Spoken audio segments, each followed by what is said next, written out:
Herzlich willkommen zu einem neuen Video. Heute zeige ich euch ein einfaches und super schnelles Rezept für eine vegetarische Wokpfanne mit Mienudeln, Hoisinsoße und viel Gemüse. Dafür bereiten wir zunächst das Gemüse vor.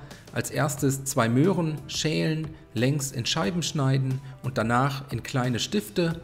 Außerdem habe ich hier noch eine kleine Stange Lauch, putzen und in dünne Scheiben schneiden.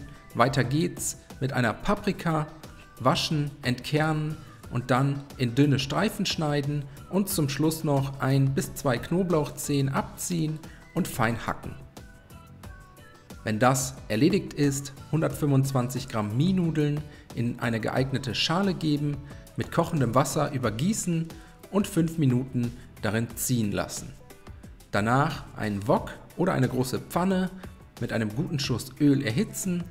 Jetzt das vorbereitete Gemüse in den Wok geben, für 4 bis 5 Minuten bei mittlerer bis hoher Hitze anbraten, dabei immer mal wieder umrühren und bis zur gewünschten Bissfestigkeit garen.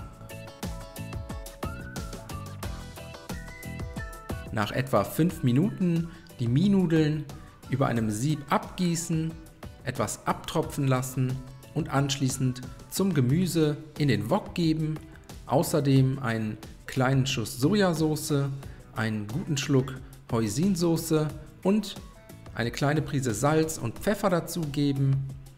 Alles einmal kurz umrühren, damit sich alle Zutaten gleichmäßig verteilen können, und zum Schluss gebe ich dann noch etwa 125 Gramm Erbsen dazu. Alles ein letztes Mal gut durchrühren. Und danach sind wir damit auch schon fertig. So können wir die schnelle Mie-Nudelwokpfanne mit Gemüse und Hoisinsoße servieren, auf tiefen Tellern verteilen und bei Bedarf mit weiterer Hoisin- oder Sojasauce würzen. Danach wünsche ich euch einen guten Appetit. Ich hoffe, euch hat das Video gefallen. Viel Spaß beim Nachkochen. Bis zum nächsten Mal.